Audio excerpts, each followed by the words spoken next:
अऊज़ु बिल्लाहि मिनश्शैतानिर्रजीम बिस्मिल्लाहिर्रहमानिर्रहीम रब्बि इश्रह ली सदरी व यस्सिर ली अमरी वहलुल उक़दतम मिन लिसानी यफ़क़हू क़ौली रब्बि ज़िदनी इल्मा रब्बि ज़िदनी इल्मा।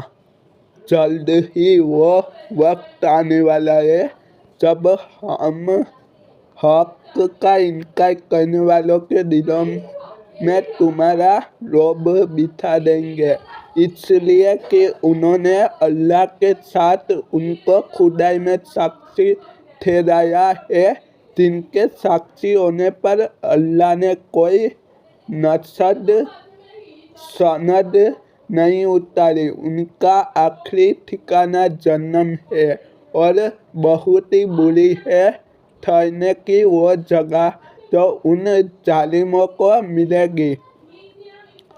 अल्लाह ने हिमायत और मदद का जो वादा तुमसे किया था वो तो उसने पूरा कर दिया। शुरू में उसके हुक्म से तुम ही उनको कत्ल कर रहे थे, मगर जब तुमने कमजोरी दिखाई और अपने काम में आपस में इख्तिलाफ किया और जैसे ही वो चीज़ अल्लाह ने तुम्हें दिखाई जिसकी मोहब्बत में तुम गिरफ्तार थे, यानी माले गनीमत, तुम अपने सरदार के हुक्म की खिलाफ वर्जी कर बैठे, इसलिए कि तुम में से कुछ लोग दुनिया की ख्वाहिश रखते थे, कुछ आखिरत की ख्वाहिश रखते थे।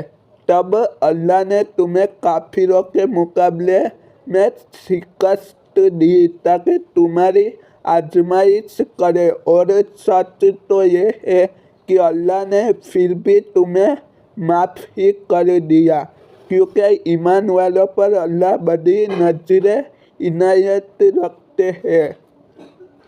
याद करो जब तुम भागे चले जा रहे थे, किसी की तरफ पलट कर देखने तक का होश तुम्हें न था और रसूल तुम्हारे पीछे तुमको पुकार रहा था। उस समय तुम्हारे इस रवैये का बदला अल्लाह ने तुम्हें ये दिया कि तुमको रंज पर रंज दिए, ताकि आगे के लिए तुम्हें ये सबक मिले कि जो कुछ तुम्हारे हाथ से जाए या जो मुसीबत तुम पर नाजिल हो उस पर दुखी न हो।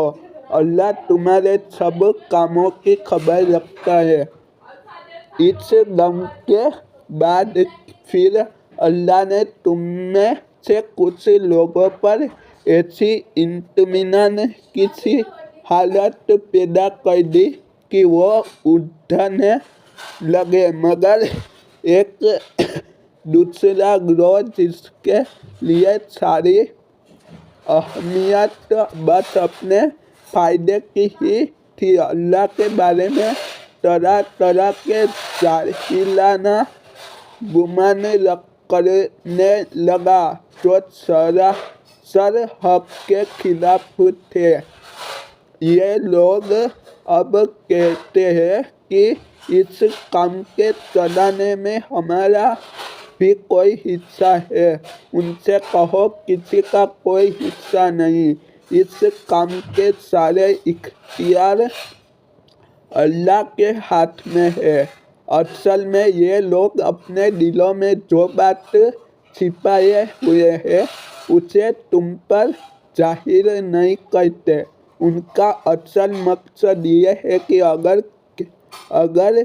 क़ियादत के इख्तियार में हमारा कुछ हिस्सा होता तो यहाँ हम न मारे जाते। इनसे कह दो कि अगर तुम अपने घरों में भी होते तो जिन लोगों की मौत लिखी हुई थी वो खुद अपने मारे जाने की जगहों की तरफ निकल जाते, और ये मामला जो पेश आया ये तो इसलिए था कि जो कुछ तुम्हारे सीनों में छिपा हुआ है अल्लाह उसे जांच ले, और जो खोट तुम्हारे दिलों में है उसे साथ दे। अल्लाह दिलों का हाल खूब जानते हैं।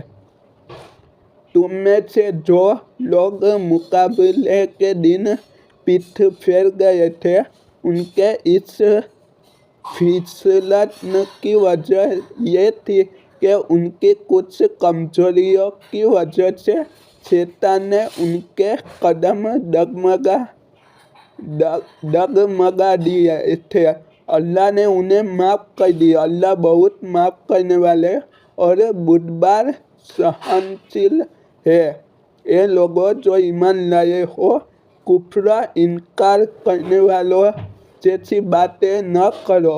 इनके नाते रिश्तेदार अगर कभी सफ़र पर जाते हैं या जंग से शरीक होते हैं और वहाँ किसी हादसे के शिकार हो जाते हैं, तो वो कहते हैं कि अगर वो हमारे पास होते तो न मारे जाते और न कत्ल होते। अल्लाह इस तरह की बातों को उनके दिलों में हसरत और पछतावा की वजह बना देते हैं, वरना हकीकत में मारने और जिलाने वाले तो अल्लाह ही है और तुम्हारी तमाम हरकतों पर यही निगरानी करने वाले हैं।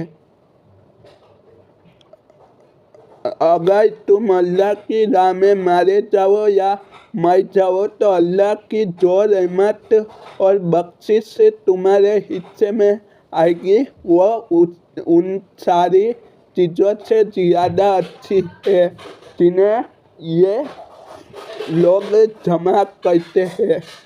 और चाहे तुम मरो या मारे जाओ, हर हाल में तुम सबको सिमट कर जाना अल्लाह ही की तरफ है।